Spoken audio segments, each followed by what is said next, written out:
अवधूत चिंतन श्री गुरुदेव दत्त तुम्हा सगळ्यांचं आपल्या चॅनलमध्ये स्वागत करते।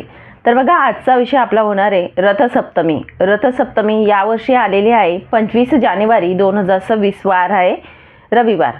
तर बघा, रथसप्तमीच्या दिवशी आपल्याला सूर्यदेवांची आराधना उपासना जी असते ती करायची असते।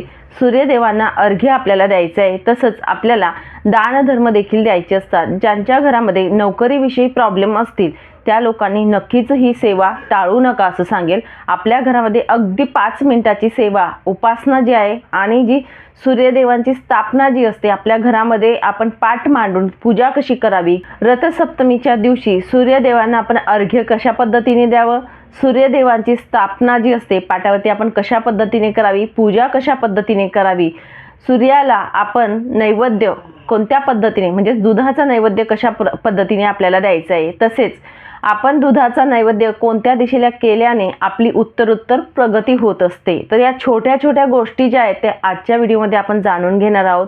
तसेच जे काही सप्तधान्य आपण आहे ते आपण दानमधून सुद्धा करू शकतो। दानधर्म केल्याने आपली उत्तरोत्तर प्रगती होत असते, सूर्यदेवांची कृपादृष्टी आपल्यावर राहत असते। म्हणून आपल्याला रथसप्तमीच्या दिवशी अगदी छोट्या पद्धतीने आपल्या घरामध्ये पूजा अवश्य करायची आहे। आता पूजा मांडणी वगैरे कशा पद्धतीने आपण करायची ते थोडक्यात बघू आणि त्यानंतर दूध कशा पद्धतीने आपण ओतू घालायचं ते देखील आपण बघूया। चला मग आपल्या विषयाला सुरुवात करूया। रथसप्तमी म्हणजे साक्षात तेजाची पूजा करण्याची थोर परंपरा आहे। या दिवसाला सूर्याचे खूप महत्त्व असते, म्हणून आपल्याला आपल्या घरामध्ये सूर्याची स्थापना करून अशा पद्धतीने पूजा करायची। इथे मी देवघरासमोरच पूजा मांडणी दाखवत आहे, त्यामुळे मी गणपती बाप्पांना इथे विराजमान नाही केले तरी चालेल, कारण गणपती बाप्पा देवघरात आहेत। तुम्ही जर वेगळी पूजा मांडत असणार तर तिथे गणपती बाप्पांना घेऊ शकतात, ठीक आहे, म्हणजे मांडायची गणपती बाप्पांची स्थापना करायची पाटावरती। तर इथे बघा, एका कागदावरती एक प्रिंट मी हाताने ड्रॉ केलेली आहे, म्हणजे सूर्याची आणि रथाची। त्या पद्धतीने तुम्ही करू शकतात, किंवा सूर्याच्या आणि रथाची रांगोळी देखील मिळत असते, ती रांगोळीसुद्धा तुम्ही काढू शकतात आणि त्याची पूजा करू शकतात। इथे मी धान्य जे आहे ते एका सुगडमध्ये घेतलेलं आहे पूजेसाठी, पण इथे तुम्हाला दाखवते सप्तधान्यसुद्धा तुम्ही अशा पद्धतीने वाट्यांमध्ये काढून पूजेला ठेवू शकतात आणि त्याची पूजा तुम्हाला करायची आहे। तर इथे सूर्याला हळदी कुंकू आपल्याला वाहायचं आहे, सूर्याची यथाशक्ती पूजा करायची आहे।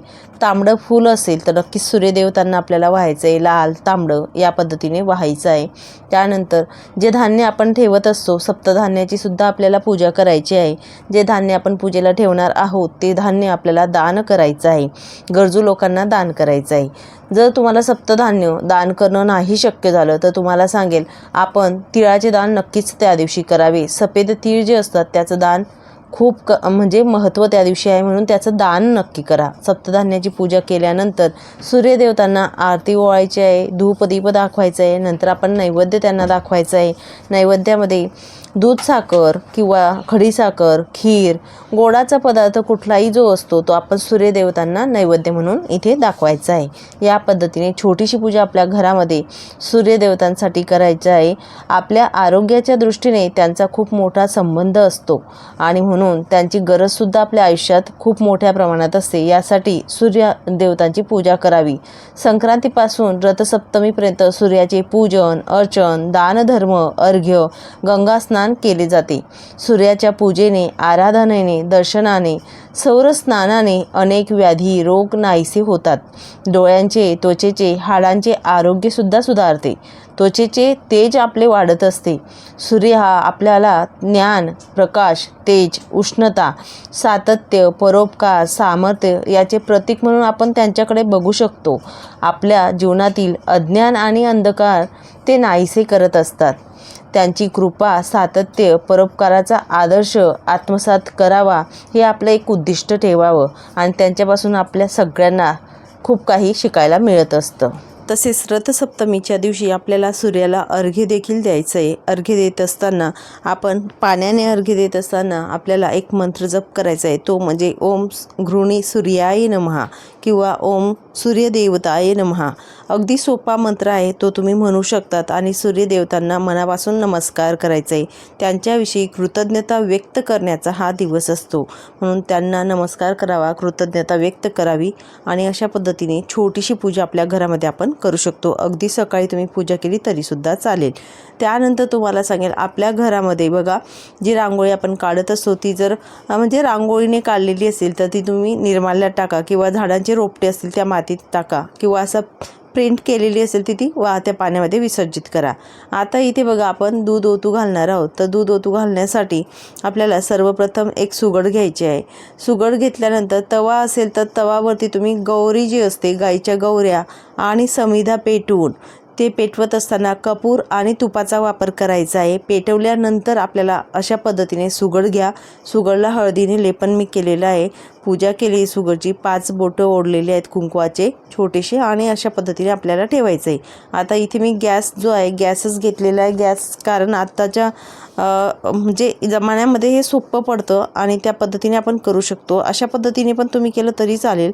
गॅस घेतला, त्याच्यावरती चाळणी ठेवून तिथे गोवऱ्या ठेवलेल्या आहेत आणि त्यामध्ये सुगडमध्ये दूध टाकलेलं आहे, थोडे तांदूळ टाकले आणि साखर टाकलेली आहे आणि गॅस प्रज्वलित केला मी. या पद्धतीने आपल्याला सुगड जी आहे ती ठेवायची आहे. सुगड जी असते बघा थोडी तिरपी ठेवलेली आहे मी. जो कडा असतो सुगडचा एका साईडने तुम्हाला असा तिरपा दिसत असेल तर ती दिशा माझ्या घरातील उत्तर दिशा आहे.